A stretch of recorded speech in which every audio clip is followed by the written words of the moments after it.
अपन को हर चीज को दो भागों में देखना चाहिए, पर्याय से और द्रव्य से। समझ में आया? और मजेदार बात है, द्रव्य स्वभाव से देखने में फायदा है, पर्याय का कोई भरोसा नहीं। पर्याय तो आज है और पर्याय कल नहीं है, इसलिए पर्याय से बिल्कुल तुलना मत करो, किसी से राग द्वेष मत करो।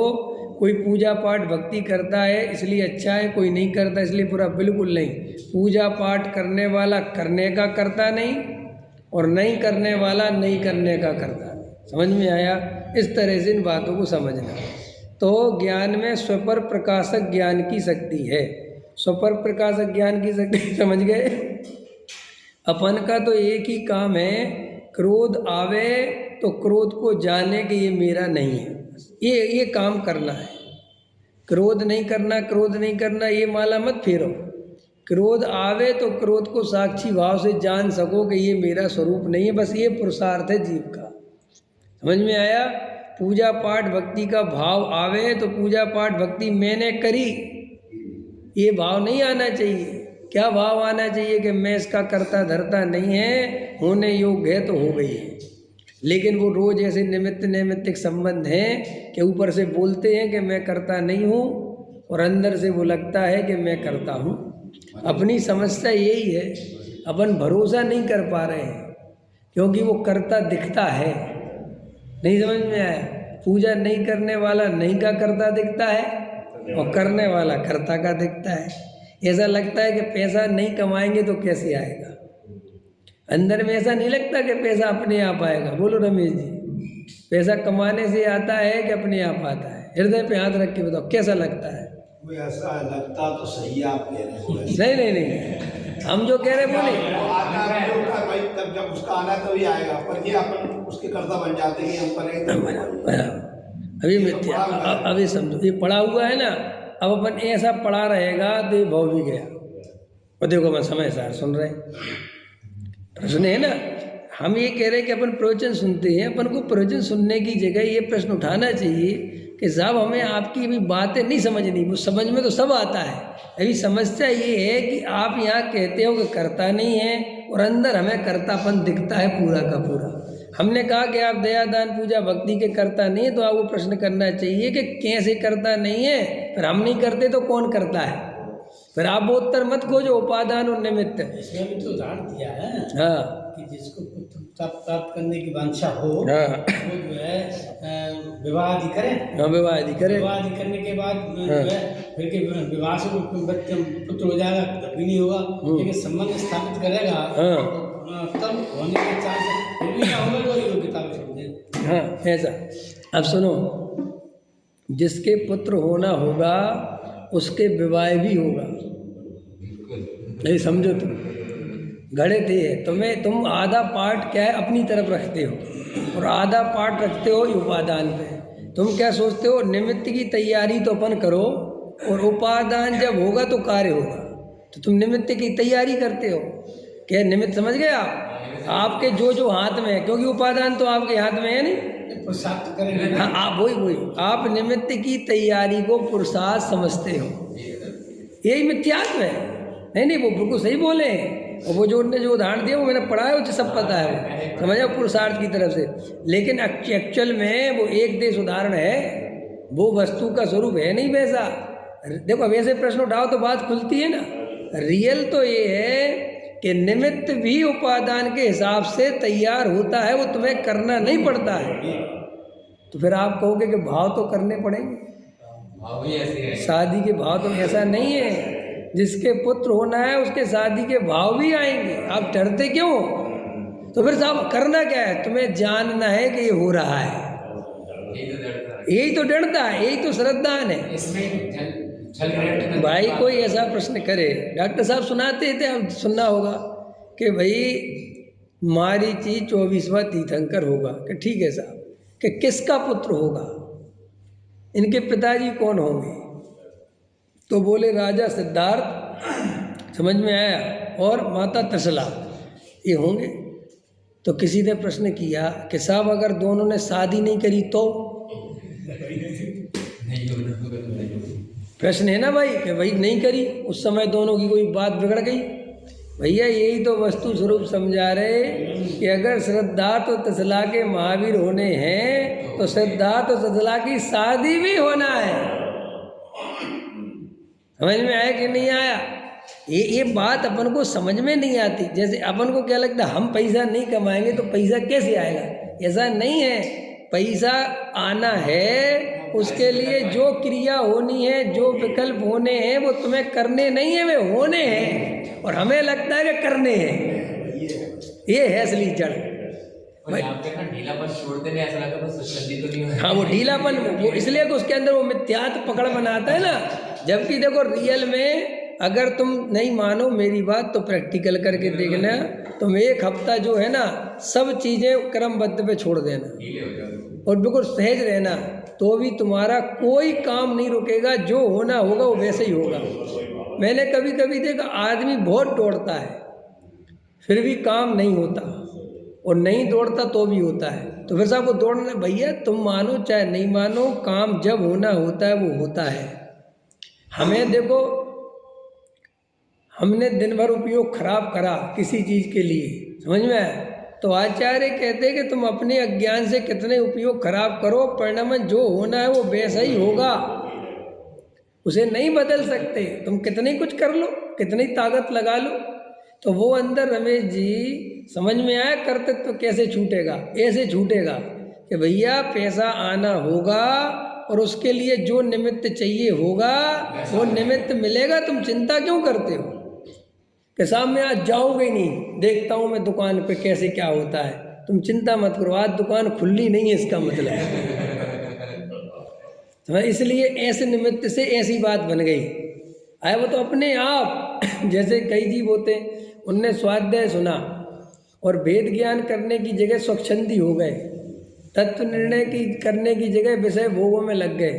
तो श्री गुरु कहते हैं कि इसमें तत्व का कोई दोष नहीं है, सुनाने वाले का कोई दोष नहीं, उसको इसी निमित्त से बिगड़ना था तो वो उसी निमित्त से बिगड़ गए। भाई आदिनाथ ने मारीची को कौन सी गाली दी थी? यही तो कहा था कि तीर्थंकर बनेगा, लेकिन इतनी बात सुनकर ही उसे बिफरना था। यही स्वरूप है। कल मैंने सोचा था सुबह कि आज मैं जो है थोड़ा लेट जाऊंगा और जाकर के दर्शन करके अपना स्वयं का स्वाध्याय करूँगा। हाँ। मैंने विचार बनाया, अपनी बात कह रहा हूँ। और जो है वो स्वाध्याय नहीं होना था। हमारे साला जो है जो शोध है ना लाल, वो जो है बाथरूम में गिर गए और फिर उनको ले गए, हॉस्पिटल से ले गए। न तो यहाँ आ पाए, नहीं आना था, स्वाध्याय नहीं होना था, नहीं हुआ।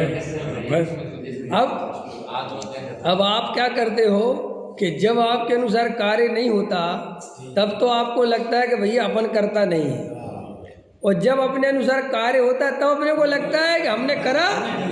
हमने कहा और बसन जी स्वाध्याय में नहीं है, भाई साहब आज मेरा बिल्कुल वो था कि आज तो मुझे स्वाध्याय करना है। ये नहीं आया कि स्वाध्याय होना था, यहाँ नहीं आना था तो ऐसा हुआ, और अब वो गिर गए और तुम नहीं आ पाए तो तुम्हें लगता है वास्तव में मेरे हाथ में कुछ नहीं। अरे भाई साहब जब तुम्हारे हाथ में दिखता है तब भी तुम्हारे हाथ में नहीं होता। आप समझ गए? यही तो भाई आप समझे नहीं। ऐसा तो अगर सम्यक इससे होता तो सबको हो जाता, क्योंकि ऐसा दुनिया में कोई नहीं है कि अपने अनुसार कार्य नहीं हो तो भी करता बने। सारी दुनिया अपने अनुसार कार्य नहीं होता तो कहते साहब हम करता नहीं, हमारा कुछ नहीं। तो सिंपल है ना, प्रत्येक दिखाई देता है कि भाई अपन को दिख रहा है कि भाई अपने अनुसार हो ही नहीं रहा। लेकिन प्रश्न यही है, प्रकृति में यही तो भूल भुलैया है कि कभी कार्य अपने अनुसार होता भी दिखता है। अपन ने जैसे पासे चाहे और वैसे ही आ गए, तो अपन को लगता है कि देखो मैं बहुत चतुर हूँ, मैंने बहुत होशियारी से काम किया। कुछ दम नहीं है, होशियार तो तुम कल भी थे, फिर कल क्यों नहीं किया? नहीं समझ में? कई लोग बहुत पैसा कमा लेते हैं तो लोग उनको लगता है कि हमने कमाया। ऐसा नहीं है, रियल बता रहे हैं। वो तुम्हारे भाग्य प्रमाण, उदय प्रमाण जो आने योग्य वो आ गया। कि क्यों? कि तुमने इतना भी नहीं चाहा था जितना आ गया है। ये भी तुमने सोचा नहीं था जितना बढ़िया तुम्हारे साथ हो गया है। समझा? इसका मतलब तुम्हारे सोचने से बढ़िया नहीं होता है, जो बढ़िया होना होता है तो हो जाता है। अगर आप अपने अपने गांव की परिस्थिति याद करो तो आपने सोचा था कि एक दिन इतना बढ़िया हो जाएगा मेरा जीवन है, इतना बढ़िया स्वाध्याय सुनूंगा, तत्व सुनूंगा, ऐसी आत्मा की बात सुनूंगा, ऐसे देवशास्त्र गुरु मिल जाए, ऐसा कभी कल्पना भी करी थी क्या? बड़ा सेठ बन जाऊंगा, पैसे वाला, कुछ पता था क्या तुम्हें? उस समय तो ये लगता था कि भाई जिंदगी कट जाए जैसे बने, लेकिन नहीं, तुम्हारे सोचने से नहीं होता, वो तुम्हारे भाग्य में जो उदय प्रमाण आना था आ गया। ये तो वस्तु का देखो, कई लोगों को लगता है कि भरत जी को चक्रवर्ती का उदय आया और वे नहीं जाते चक्रवर्ती बनने से। अरे भैया कैसे नहीं जाते, वे उसके कर्ता नहीं हैं। वो अगर उनको चक्रवर्ती पद का उदय आया तो वो भाव भी साथ में आता है। आज तक तुमने इतिहास में ऐसा देखा कि किसी तीर्थंकर परमात्मा को ऐसा भाव आ गया हो कि भाई साहब भगाओ सौधर्मेंद्र को?